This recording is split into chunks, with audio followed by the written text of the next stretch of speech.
फडणवीस सरकारने राज्यातील लाडक्या बहिणींसाठी आज एक महत्त्वाचा निर्णय घेतला आहे।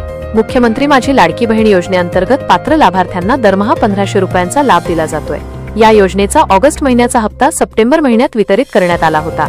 तसेच आता सप्टेंबर महिन्याच्या हप्त्यासाठी सरकारकडून हालचाली तीव्र झाल्या आहेत। खरं तर गेल्या काही दिवसांपासून लाडकी बहीण योजना चर्चेत आहे।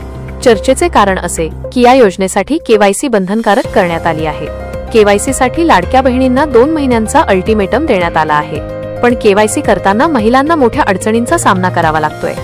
ओटीपी एररच्या समस्येमुळे महिला त्रस्त झाल्या आहेत।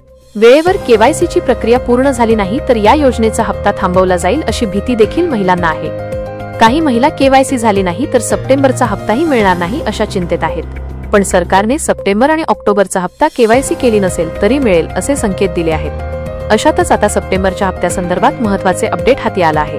मिळालेल्या माहितीनुसार राज्य शासनाच्या सामाजिक न्याय विभागाकडून सप्टेंबर महिन्याच्या हप्त्याच्या वितरणासाठी महिला व बाल विकास विभागाकडे 410 कोटी रुपयांचा निधी वर्ग करण्यात आला आहे। याचाच अर्थ आता राज्यातील महिलांना लवकरच सप्टेंबरचा हप्ता मिळणार आहे। येत्या काही दिवसांनी राज्यातील महिलांना लाडकी बहीण योजनेचे 1500 रुपये दिले जाऊ शकतात। योजनेच्या हप्त्यासाठी महिला व बाल विकास विभागाकडे निधी वर्ग करण्यात आला असल्याने दिवाळीच्या आधी राज्य शासनाकडून लाडक्या बहिणींना 1500 रुपयांची भेट दिली जाऊ शकते। या योजनेसाठी 410 कोटी रुपये वर्ग करण्याबाबत आज राज्य शासनाच्या सामाजिक न्याय विभागाकडून शासन निर्णय जारी करण्यात आला आहे। या योजनेचे आतापर्यंत एकूण 14 हप्ते पात्र लाभार्थ्यांच्या खात्यात जमा करण्यात आले आहेत। तसेच आता 15व्या हप्त्यासाठी महिला व बाल विकास विभागाकडे आवश्यक निधी उपलब्ध झाला आहे। यामुळे लवकरच सप्टेंबरचा हप्ता पात्र महिलांच्या खात्यात जमा होणार आहे। मीडिया रिपोर्टमध्ये दिवाळीच्या पार्श्वभूमीवर सप्टेंबर तसेच ऑक्टोबर या 2 महिन्यांचे पैसे सोबतच महिलांच्या खात्यात जमा केले जातील अशा चर्चा सुरू होत्या।